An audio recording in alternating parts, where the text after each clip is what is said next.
been getting a lot of questions on how to open up an Emerson gearbox. Once you've taken all the screws out, this works for any size of the gearboxes. Just gotta get that all grease out. I did replace this grease, so I need to fix that. You want to make sure when you put this on that it doesn't have that much play in it. So, oh, it's sliding, that's why. Let me just tighten that or loosen it. And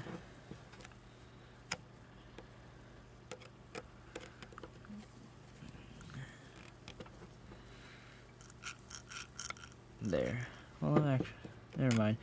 Okay, so to take apart, sorry I've got off track, but to take it apart, you want to put a screwdriver in here, usually a bigger one, and let me get a bigger one.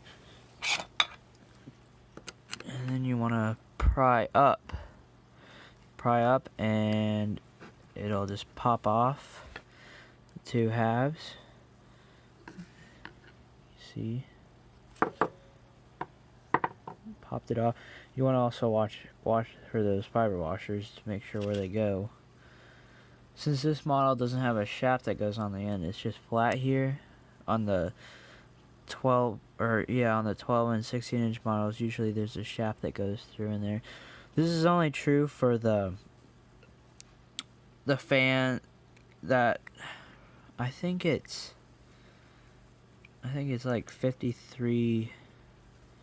1952 or 3 back that they still use this type of gearbox. I know from my 1955 Emerson they changed it where you only have to take the screws off the top and the whole rest of it doesn't come apart. I know that you can take it off of the fan, but you can't split it in half. There's only a top part to it, unlike these, which are different. So it's pretty easy.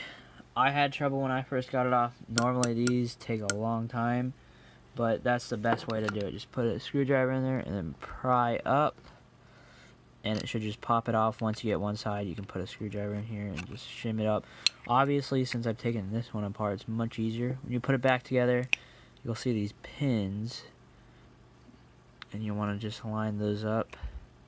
And make sure to get this one lined, and make sure to get this gear lined up into the top also before you do it. Just make sure to line it up, and line up those pins, and bam, got it back. I usually like to clean my gearbox, just so that way there's not that much grease on it and everything. So that way when I take it apart again, I don't have to clean it up. And if I use this fan a lot, then I don't have to worry about it getting super dirty, because the dust will just cling to the grease. Hopefully that was informational, and thank you for watching.